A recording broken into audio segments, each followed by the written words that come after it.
Have you ever seen cars that look like they're from the future? You know, the ones that make you go, wow. And how is that even possible? Well, get ready to be amazed because today, we're diving into the world of the craziest supercars ever made. From sleek designs to mind-blowing speeds, these cars are like something out of a sci-fi movie.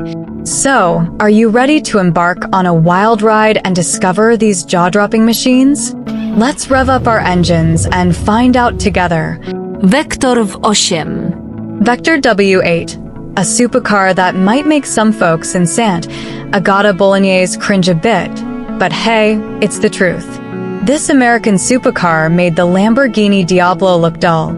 It's like something out of a sci-fi movie with its aerospace-inspired design. But was it any good? Well, not really. But boy, was it fast when it worked. Under the hood, it packed a Rodex 6.0-liter twin-turbo V8 engine, churning out 625 PS, 466 kilowatts, as standard. But if you tweaked the boost pressure just right, it could pump out a crazy 200 PS, 895 kilowatts, reliably. Now, that's some serious power. But here's the weird part. All that power was managed by a turbohydromatic 3-speed automatic transmission from General Motors. Its top speed was supposedly a whopping 242 miles per hour, and it could supposedly go from 0 to 60 miles per hour in just 3.9 seconds, although these claims weren't exactly verified. Inside, it felt like you were in a fighter plane, with lots of controls and dials that seemed to come straight out of a jet cockpit. So, why is the Vector W8 considered one of the best American supercars despite its flaws? Well, because it looked absolutely insane. It embraced the idea of being a supercar to the fullest, and its wild design more than made up for any other shortcomings it might have had. Sometimes looking cool is half the battle. Saleen S7. Meet the Saleen S7, a powerhouse of a car that's not just about speed, but about precision engineering. Saleen, known for tuning Mustangs, decided to step up their game and create a full-fledged car. Teaming up with RML and Phil Frank, they crafted the S7. Saleen focused on the powertrain, RLM took charge of the chassis, suspension, and aerodynamics, while Phil Frank worked on the design. Under the hood, the S7 roars with a 7.0-liter Ford Windsor V8 engine. You had two options: a naturally aspirated version with 558 horsepower, 410 kilowatts, or a twin-turbocharged beast with a whopping 760 horsepower, 559 kilowatts. And let's talk about that body. It's made of lightweight carbon fiber, inspired by the sleek design of the McLaren F1 GT. But enough about specs, let's talk performance. The S7 is a missile on wheels. Even the naturally aspirated version can go from 0 to 60 miles per hour in under 3 seconds, with a top speed of 240 miles per hour. The twin-turbocharged version? Hold onto your seats, because it can reach a mind-blowing 248 miles per hour. And if that's not enough power for you, there are competition and LM packages that push the output up to 1,014 horsepower, 746 kilowatts, and 1,300 horsepower, 969 kilowatts, respectively. Talk about a beast. Ford GT 2005. The Ford GT 2005 is like the superhero of American cars in the 21st century. It was made to celebrate Ford's 100th birthday, and boy, did they do it in style. Looking like a modern version of the 1966 Sierra Leone Leon's Man's Winner, this car was packed with all the latest technology and materials. They even got help from Aston Martin and Lotus to make it extra special. What makes it so great? Well, everything.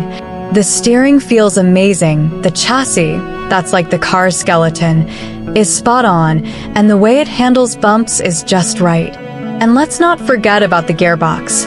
It shifts gears smoothly like butter melting on toast. Under the hood, there's a supercharged V8 engine that roars like a lion.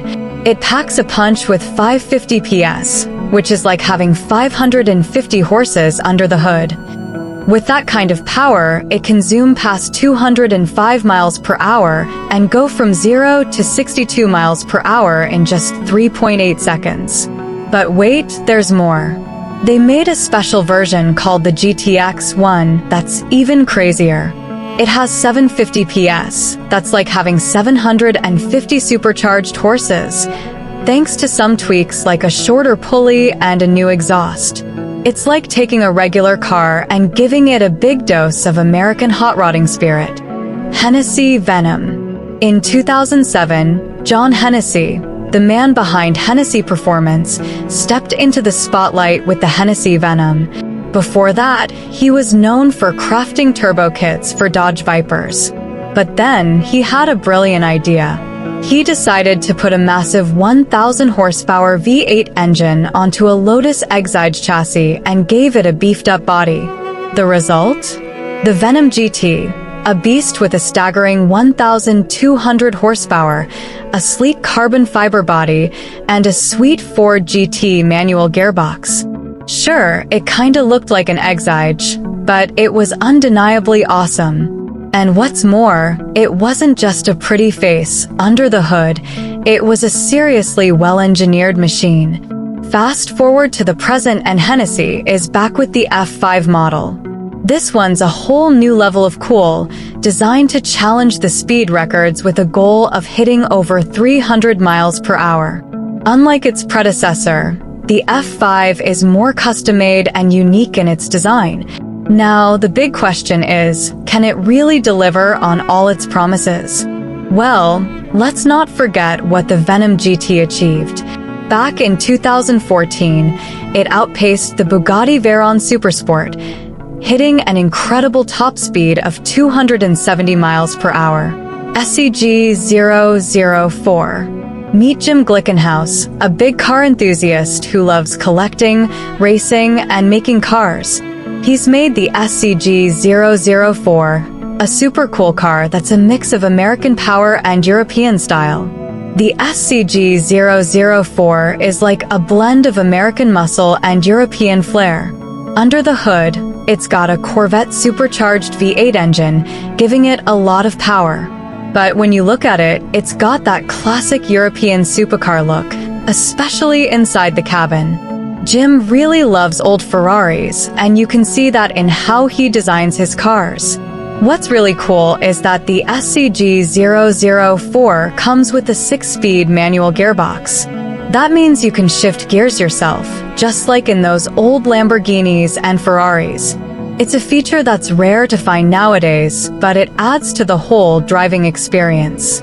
So, if you're into powerful American engines and classy European designs, the SCG 004 might just be the car for you. But if you want that Corvette power straight from the source, well, you know where to go. Corvette C8Z06. The Corvette C8Z06 is sparking a debate. Is it a supercar? Well, let's dig into it. In the past, Corvettes have been speedy, but they've had their critics. They were front-engined, didn't always feel super luxurious, and often had big V8 engines. But now, things have changed. The new Corvette is mid-engined, which is a big step towards being a supercar. The standard version, called the Stingray, is fast, but it still feels more like a Porsche 911 than a Ferrari F8. Enter the Z06. It's got a powerful 679 horsepower, that's more than 500 PS, 5.5-liter V8 engine with dual overhead cams. That's like channeling the spirit of the Ferrari 458. As you rev it up to a whopping 600 RPM, you're surrounded by luxury in the cabin. Think high-quality leather, carbon fiber, and Alcantara. The handling is precise, and the controls feel just right. It's so good that you might even forget you're driving a Corvette. It feels more like something straight out of Maranello, Italy, then Kentucky, USA. So, is the Corvette C8Z06 a supercar? Many signs point to yes. It might just be one of the best ones out there. SSC Ultimate Aero. Shelby Supercars, not connected to Carroll's operation, has been making speedy cars for a while. Their SSC Ultimate Aero was a real speed demon back in the day. While people argue about SSC's newer car, the Tuatara, there's no debate about how fast the Ultimate Aero was. Picture this. In 2005, everyone was amazed by the Bugatti Veyron hitting 253 miles per hour. Then, SSC came along and broke that record. How? With a twin-turbo Chevrolet V8 engine pumping out a whopping 1,200 horsepower, 882 kilowatts. With that power, the Ultimate Aero zoomed past 254 miles per hour in the Nevada desert. Compared to the Veyron, the Ultimate Aero was much lighter, but it wasn't as luxurious. It was made for one thing, going really fast in a straight line.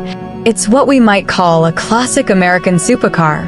We're eager to see if its successor can live up to its legacy someday. Dodge Viper. Back in 1991, Dodge unleashed the Viper, and it shook up the supercar world. It was like America's own superhero car. Imagine this. A massive 8.0-liter V10 engine with a whopping 406 horsepower that's like having a whole herd of horses under the hood and weighing just 1,490 kilograms. That means it was super fast and super light, making it one of the fastest cars you could get your hands on in the early 90s. But wait, there's more. Over the years, Dodge kept making the Viper even more powerful. They cranked up the horsepower to over 500 for the second generation, and then to over 600 in later versions. Can you imagine driving something with that much power? It's like having a rocket on wheels. And let's not forget about its final form, the ACR. With its monstrous 8.4-liter V10 engine pumping out a mind-blowing 654 horsepower, it was a beast on the road. Despite being a bit heavier than the original, it still had the muscle to crush any competition. Plus, with its crazy aerodynamics and special tires, it set a blistering lap time of 7 minutes and 1 second at the Nürburgring racetrack. That's like breaking a world record in the car world. Man, do we miss the Dodge Viper. It was a true American legend, a car that made hearts race and jaws drop wherever it went. So here's to the Dodge Viper, gone but never forgotten. Weren't those supercars absolutely amazing? We saw cars that were faster than lightning and looked like they came from outer space. It's incredible what humans can create when they put their minds to it. So, which supercar was your favorite? Let us know in the comments below. And don't forget to subscribe for more mind-blowing adventures. Until next time, keep dreaming big, and who knows, maybe one day you'll be driving one of these crazy supercars too. Bye for now.